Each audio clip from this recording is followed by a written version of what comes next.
Today we will study some theorems which will be helpful in finding the moment of inertia of different bodies. So first theorem is perpendicular axis.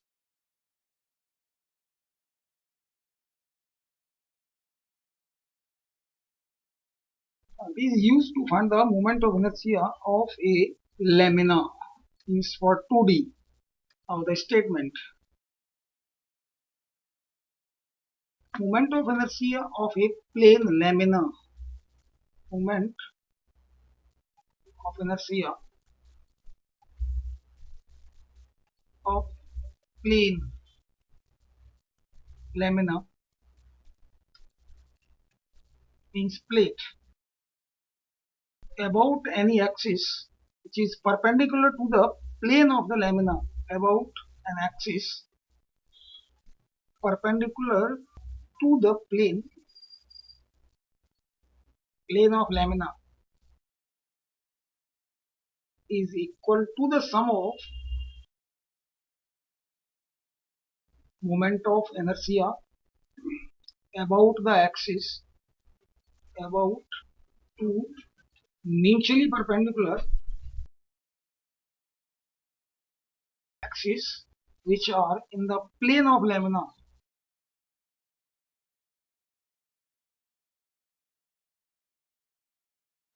If the lamina is placed in xy plane, if lamina is placed in xy plane and is rotating about z axis,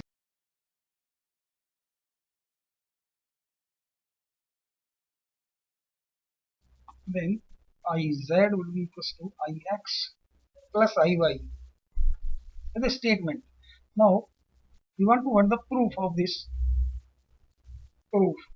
theorem. So this one is any object, this one is x-axis, here is y-axis, they are in the plane of lamina, and it is z-axis rotating about this axis, it is z. Consider a particle at point this, its mass is m at point P. The distance of this particle from x-axis is y and from y-axis is x and from z-axis is r. This point is O, this point is r. Then from triangle O, P and R by Pythagoras theorem, O P square, that will be O R square plus P R square.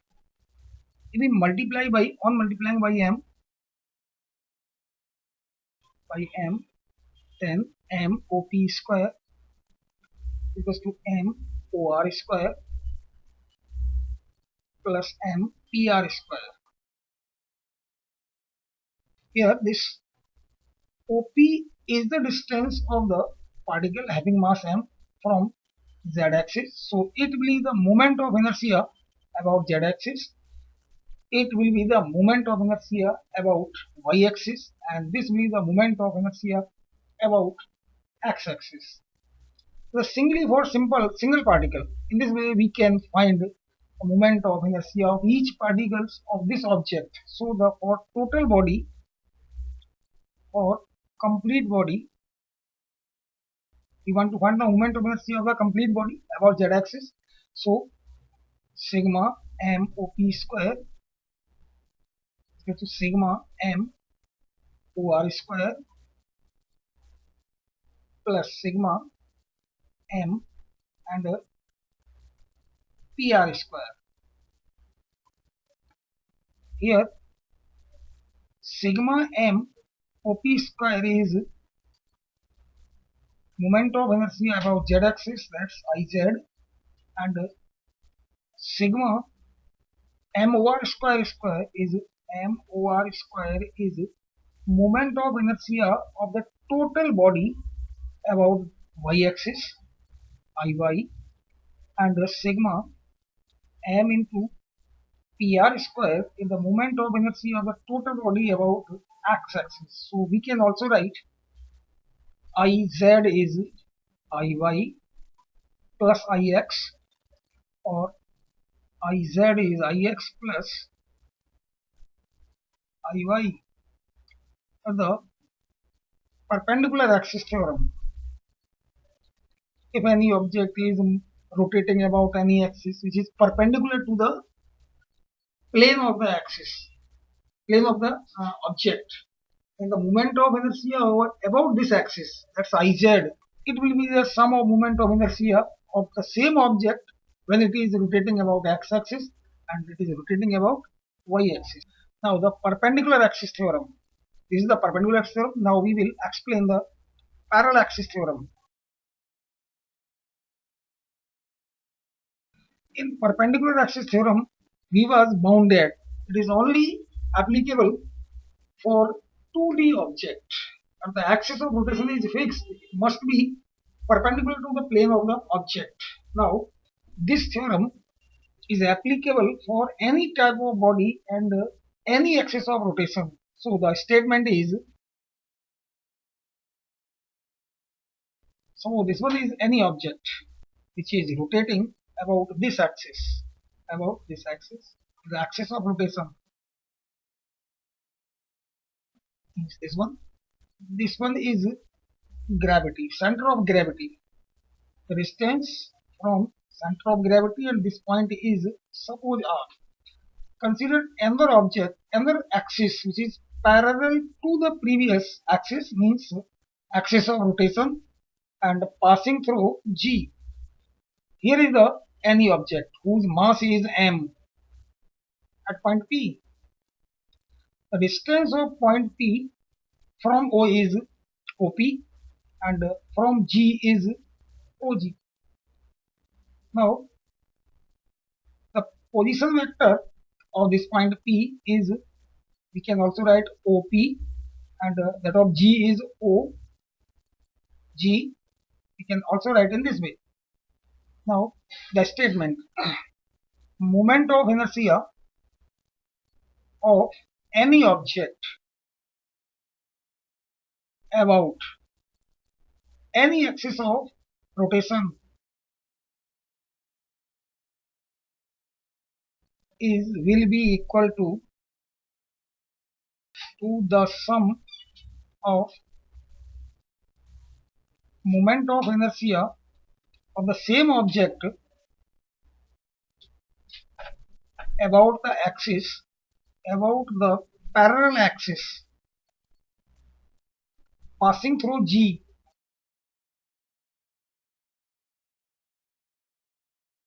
and the product of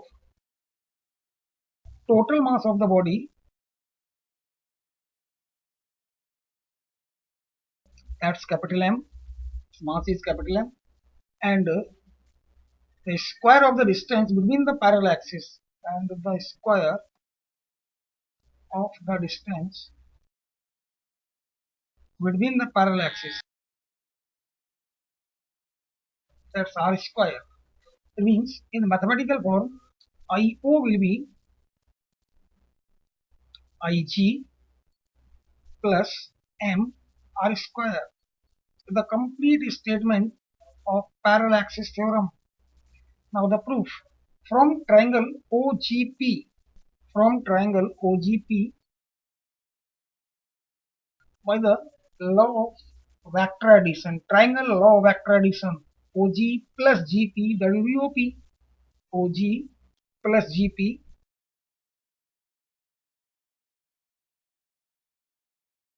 that will be OP. On squaring, it is by triangle law of vector addition. On squaring, OP square will be OG square plus GP square plus 2 times OG dot GP, or we can also write OP square is equal to OG square plus GP square plus 2 times OG GP and cos of theta. Here angle between OG and GP is theta. Here angle between OG and GP, this angle is theta. We can also draw the perpendicular here. This point is suppose N. On multiplying by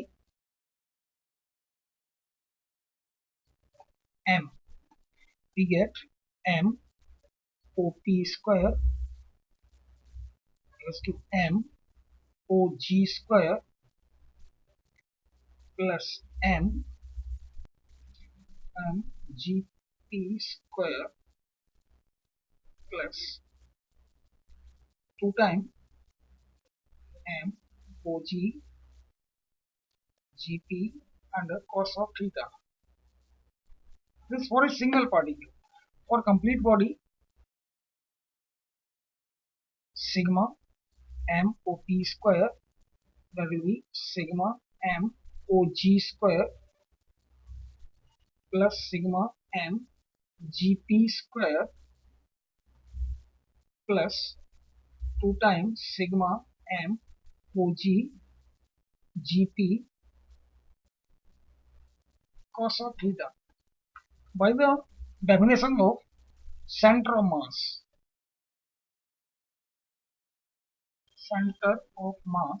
the sum of M into R about the center of mass, the sum of this product will be 0, means sigma M GP cos theta, that will be 0.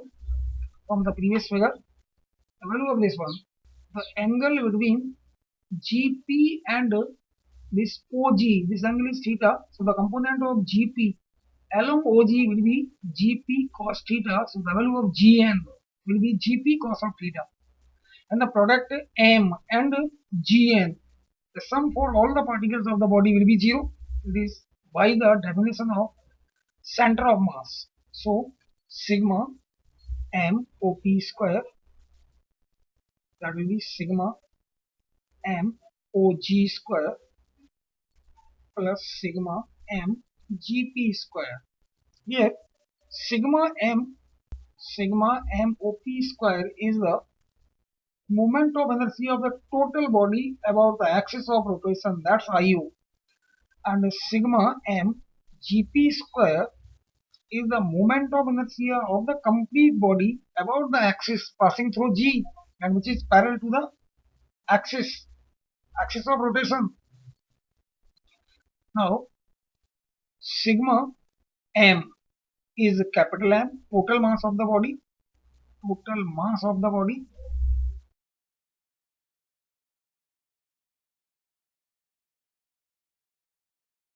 and OG square is the square of the distance between the parallel axis, that's R square. So we can also write IO from this one. IO is IZ plus capital M into R square. It is parallel axis theorem. Now we will use these two theorems to find the moment of inertia of a ring, disc and cylinder, solid sphere, hollow sphere, and so on. These two theorems are so much important.